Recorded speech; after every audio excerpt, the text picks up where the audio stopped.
Wow, what a game of cricket. भैया विराट कोहली के आप शतक की बात कर लो, रोहित शर्मा के 50 की बात कर लो, राहुल की फाइनल फ्लरिश की बात कर लो, नियरली 350 रन की बात कर लो, या फिर बात करो कि फटफट विकेट गिर जाते हैं उसके बावजूद टीम सिर्फ 18 रन दूर थी जीत से। साउथ अफ्रीका, भाई क्या टीम है ये। और रांची वालों, ये क्या पिच बनाई है रोड जैसी। गेंदबाजों का भैया ग्रेव यार्ड था, क्योंकि दोनों तरफ से धमाधम पिटाई हुई है और नियरली 700 रन बन गए 100 ओवर के इस मुकाबले में। अंत में जीत गई Bharat by the slender of margin. तालियां भी तालियां, जीत तो गए ना कम से कम, और कोहली बन गए प्लेयर ऑफ द मैच।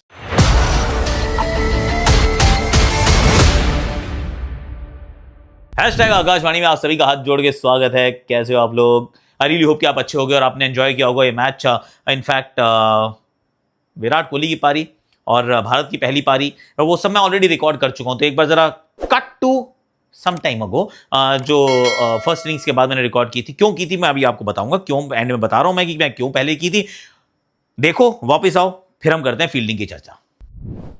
नहीं, मैं तो सिर्फ इसलिए आपको पढ़वा रहा था कि जो काम विराट कोहली ने कहा है ना, जो किया है, that is for everyone to see. भाई वनडे का ना, he is the god of ODI cricket, इसमें कोई डाउट नहीं है और डाउट रखना मत। And he just establishes the fact one more time. जिन लोगों को लग रहा था कि वो बतख जो है वो पौंड में ही रहने वाली है, वो बाहर नहीं निकलेगी, तो सिडनी में बाहर की तरफ उसने छलांग लगाई और उसके बाद अब देखिए ये बतख उड़ती भी है। And it is not a short flight, it can actually fly very very high, क्योंकि एक दिवसीय क्रिकेट में राजा है रे तू, और ये तेरी सल्तनत है, यहां तू सुल्तान बनकर आया कर। ये वाली बात इन पे एकदम सेट बैठती है, क्योंकि that is how Virat Kohli actually played. वो मैंने जो निकाला था वो ये था कि भाई whenever you feel like quitting remember why you started. तो अभी 2 फॉर्मेट उन्होंने क्विट तो कर दिए हैं, पर एक फॉर्मेट जो खेल रहे हैं उसके अंदर बार बार वो अपने आप को याद दिला रहे हैं कि bro this is who I am. Virat Kohli की जो पारी थी, एक्चुअली शतक की पारी थी, 52वां शतक, यहां तो कोई पहुंचा नहीं है। रांची के मैदान में, मतलब रांची का राजकुमार तो कोई और है, पर वहां पे इनके आंकड़े बहुत अच्छे हैं, बहुत बढ़िया इन्होंने बैटिंग की। इनफैक्ट जिस तरीके से बैटिंग की है, that was a bigger highlight. मतलब छक्के पे छक्के, आधा दर्जन छक्कों से ज्यादा मार दे अगर विराट कोहली, तो आपको लगता है कि 200 लोडिंग। एक बार तो मेरे दिल में ख्याल आया था कि यार there is a double century, मतलब जो अभी तक नहीं पहुंचे हैं वहां तक वो माउंट 200 तक भी पहुंच जाएंगे विराट कोहली। पर not to be and not to worry at all, क्योंकि जिस स्पीड पे बैटिंग की और जितनी देर बैटिंग की है, जिसके अंदर अटैकिंग इंटेंट अगर आप देख लो तो कूद के सामने की तरफ मारना, खड़े होकर सामने की तरफ मारना, स्पिनर को तो टप्पा ही ना डालने देना। उसके बाद आप रनिंग बिटवीन द विकेट्स देख लो, ऐसे करके पलटता है एकदम फुर्ती से, मतलब बिजली की तरह कौनता है यार। He just running between the wickets obviously is what he is so good at. तो वो वाला काम भी इन्होंने किया। उसके बाद जिस तरीके से गैप में गेंद को मारा है, पर जो ओवर आर्चिंग थीम थी, and I will be very very honest, जो विंटेज विराट आपने देखा है ना, हम सब ने देखा और हमने बहुत सराहा है और बहुत उसके पीछे हमने ताली भी बजाई है और बहुत वी बाउ डाउन टू द किंग वाली बात भी की है। That this innings had that kind of feel. मतलब होता है को फील होती है कि यार ये अलग खेल रहा है यार, ये ना मतलब ये डोमिनेट कर रहा है, डेसिमेट कर रहा है, ये डिस्ट्रक्ट कर रहा है, ये डिस्ट्रॉय कर रहा है। That was the kind of dominance जो थी वो नजर आई विराट कोहली की इस पारी में। शतक in double quick time, he was very very very good. पर ये जो एक्चुअली पूरी पारी रही, ये गोल्डन जनरेशन की रही, क्योंकि रोहित शर्मा शुरू में एक जीवन दान जरूर मिलता है, लेकिन उसके बाद वो भी अपना 50 बनाते हैं। इंटरेस्टिंगली इनफ पहले 6-7 ओवर में स्ट्राइक ही नहीं आई थी। पहले यशस्वी मार रहे थे, फिर कोहली मार रहे थे, ये भाई दूसरे एंड पे खड़े होकर देख रहे थे। तो अर्धशतक ये भी बनाते हैं, 2 छक्के ये भी लगाते हैं और मतलब बैक टू बैक छक्के मारते हैं। तो खासा अच्छा 50 इन्होंने बनाया और 50 जो है बाद में आके केएल राहुल ने भी बनाया। तो इंटरेस्टिंगली ना भारत बहुत लंबे बड़े स्कोर तक पहुंचा जरूर, क्योंकि अभी मैं रिकॉर्ड कब कर रहा हूँ, आई टेल यू, मैं अभी जल्दी रिकॉर्ड इसलिए कर रहा हूँ क्योंकि 2 भागों में ये वीडियो रिकॉर्ड होगा। अभी थोड़ा लाइट भी चेंज हो जाएगी।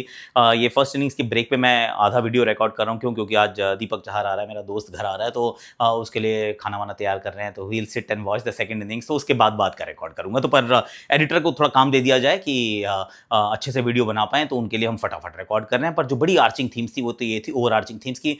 कोहली का बल्ला माशाअल्लाह, रोहित शर्मा एंड केएल राहुल, तो ये 3 जो हमारे दिग्गज हैं ये तो बहुत अच्छा खेले हैं। पर यशस्वी जायसवाल अच्छा दिख रहे थे, पर एक बार फिर लेफ्टी पे आउट हो गए। इस बार नादरे बर्गर की गेंद पे भारी किनारा लगता है। लेफ्ट आर्मर्स वर्सेस यशस्वी जायसवाल, ये एक नेवर एंडिंग सागा है। ये एक्चुअली ये थोड़ी सैड स्टोरी बनती जा रही है कि थोड़ा डोमिनेट तो कर रहे थे इस बार, पर इस बार मार्को नहीं तो नांद्रे बर्गर पकड़े गए। उसके बाद ऋतुराज गायकवाड को इस बार मौका दिया गया, नंबर 4 पे दिया गया ना। I just can't stop wondering कि इस नंबर पे कभी खिलता नहीं है। इस नंबर पे आपने इनको खिलाया तो है, और मैं हाथ जोड़ के विनती भी कर रहा हूँ। ऑफकोर्स जेवॉल्ड ब्रेविस की बहुत फ्लाइंग कैच थी, कमाल का कैच पकड़ लिया। सीएसके वालों ने अच्छी बात नहीं किया, देखो आपने भाई ने भाई का कैच पकड़ लिया, पर जब ये कैच पकड़े गए, वो आउट हो गए, तो मेरे दिल से एक ही आवाज़ आई थी कि यार गिव हिम इनफ चांसेस। हाँ, इनको 3 में से 3 चांसेस जरूर दीजिएगा, और उसके बाद भी डोंट जस्ट डिस्कार्ड। अगर मतलब भगवान ना करे कि खराब हो जाए, मान लो 3 मैच, 1 हो गया, कहीं 2 खराब भी हो जाए, तो भी डोंट डिस्कार्ड हिम। इनको इन 3 परफॉर्मेंसेस पे जज मत करना। क्यों? क्योंकि इसका असली काम ओपन करना है यार। जब तक तुम उनको वो जगह नहीं दे सकते हो, तब तक ऋतुराज के ODI career, white ball career पे बिल्कुल भी जजमेंट करने का, वर्डिक्ट पास करने का आपको हक नहीं है। और तो ऋतुराज गायकवाड को एक अलग नंबर पे बैटिंग कराई गई है। 5 पे आ जाते हैं वॉशिंगटन सुंदरन है कि वंडरिंग, मतलब अक्षर थे तो 5 पे थे, चलो समझ में आया कि राहुल 6 पे चले गए। अब वॉशी भी हैं तो भी आप 6 पे बैटिंग कर रहे हो। एंड इसका मतलब अगर यही रहने वाला है कि वॉशी आ जाएंगे, वॉशी चले जाएंगे तो अक्षर आ जाएंगे, अक्षर चले जाएंगे तो वॉशी आ जाएंगे, तो फिर अगर 6 पे ही रहना है केएल राहुल को, तो क्या नंबर 7 पे खिलाओगे तुम हार्दिक पांड्या को? आई मीन कर क्या रहे हो यार?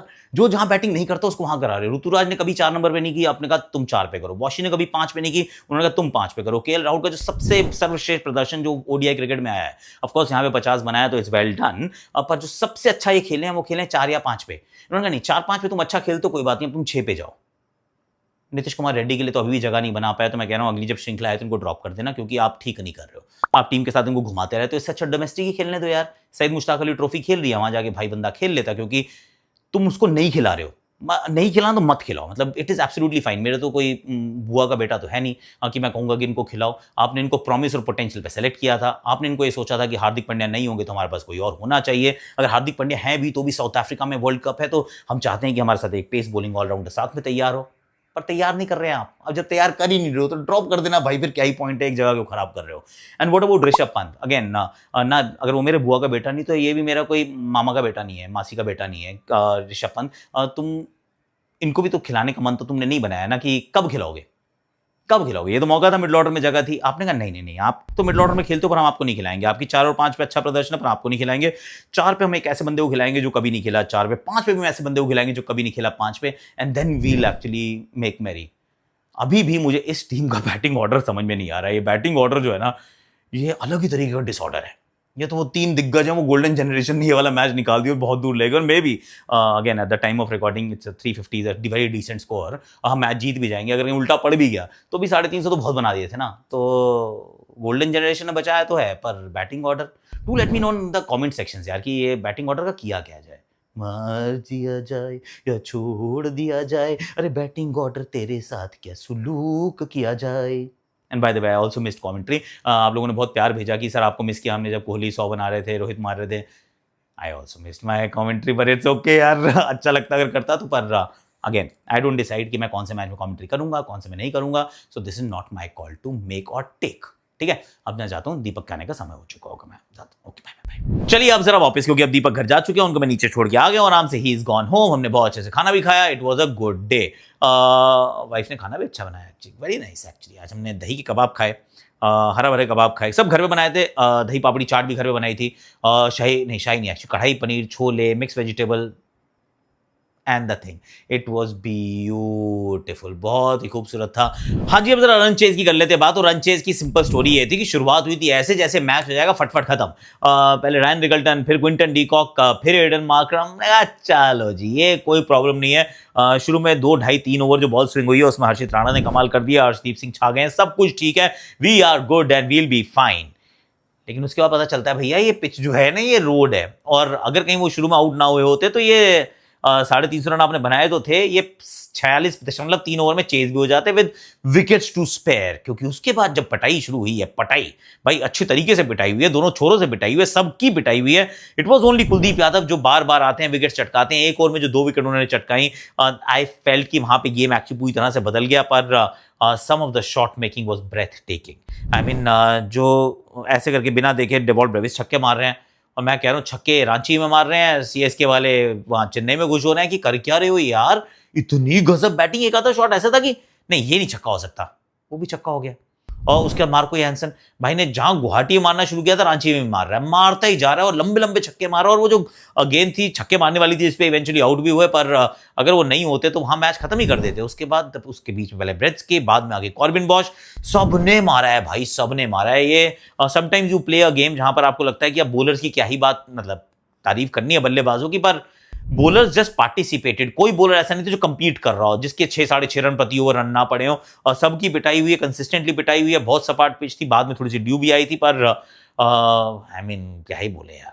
कई बार लगता है कि आप बॉलर्स की तरफ देखो और चिंता व्यक्त करो, और फिर एहसास होता है यार सामने वाली टीम ने भी 350 खाए हैं, आपने तो गीली बॉल से एंड में जाके वो 350 नियरली खाए हैं। तो how much can you B critical of somebody अगर पिचेस इतनी सपाट हो, ड्यू भी बाद में आ जाओ। ग्राउंड फील्ड तो मतलब रांची की पूछो मत। इनफैक्ट रांची का एक छोटा सा किस्सा ये है, जब ये नया नया ग्राउंड बना था तो हम फर्स्ट क्लास का मैच खेलने गए थे, तो ना ऐसे बहुत ज्यादा स्लोप था, ऑलमोस्ट लाइक 3-4 फुट का स्लोप था। तो वो बाद में अब तो कम हो चुका है ऑफकोर्स, थोड़ा सा उसको लेवल कर दिया गया, पर it is still a phenomenal ground. इतना तेज ये ग्राउंड है जिसमें गेंद रुकती नहीं है, भाग जाती है फट से चौके की तरफ। So lots of force, lots of sixes, huge run scoring game जो भारत अंत में जीत गया है। तो सिर्फ खुशी इस बात की जीत गए हैं। और हर्षित राणा ने शुरू में बता दिया, विकेट लेके अंत तक विकेट लेके एक्चुअली बताया कि why you should take me seriously और मुझे टीम में क्यों रहना चाहिए। अर्शदीप सिंह अभी मतलब इवेंचुअली तो ठीक ठाक सा हो ही गया, प्रसिद्ध कृष्णा की आखिरी गेंद भी, और कुल मिला के हम मुकाबला जीत गए हैं। पर जो मैंने पहले बात ही की थी बैटिंग को लेकर, they will still be my focus area, not so much with the bowling, क्योंकि बॉलिंग में अब कितनी मतलब आप लताड़ेंगे किसी को, क्योंकि ये पिच उस प्रकार की थी, पिटाई उस प्रकार की हुई, और आपकी नहीं हुई, सबकी हुई है। तो फिर we won't really delve too much into it. पर एक और चीज़ थी, बड़े रूमर्स थे वो सोशल मीडिया पे दे वर सर्कुलेटिंग कि विराट कोहली से बीसीसीआई बात करने वाली है कि आप दूसरा फॉर्मेट भी खेल लीजिए, आप टेस्ट में वापसी कर लीजिए। Let me burst your bubble guys, ऐसी कोई न्यूज़ नहीं है, nothing that we know of. Virat से पूछा भी हर्षा ने एंड में क्या दूसरा format, he said no, this is how it is going to be. और अगला जो टेस्ट है वो 10 महीने बाद है। तो I mean just use your brains. कोई नवंबर में बात या दिसंबर में बात नहीं करने वाला है कि क्या आप अगले साल अगस्त में टेस्ट क्रिकेट खेलना चाहोगे। I mean that conversation will happen. If it has to happen, will happen after the IPL. अभी मुझे नहीं लगता है इस पे कोई चर्चा होने वाली भी है। By that time हो सकता है उनका मन बदल जाए, थोड़ी सी चर्चा हो जाए, लेकिन इस पॉइंट पे, at this point in time on 1st of December, there is no such conversation. Rumors are सिर्फ rumors, उससे ज्यादा उनमें कुछ दमखम नहीं है। That's what I feel। वैसे anyhow आप बता दीजिएगा कि आपको लगता है उनको खेलना चाहिए, वापस आना चाहिए, and all of that you can always talk about। क्या हमें बॉलर्स को ज़्यादा लताड़ना चाहिए, वो भी आप बता सकते हैं। और क्या बैटिंग ऑर्डर का जो हम हाल कर रहे हैं, क्या ये हाल सही है, इसके बारे में ज़रूर बताइएगा। आज के लिए अभी के लिए इतना ही। Thank you so much for watching. Subscribe जरूर कर लेना, क्योंकि आप सब्सक्राइब करते हो तो मेरे दिल को थोड़ी सी खुशी पहुंचती है। Thank you so much, bye bye, Tata.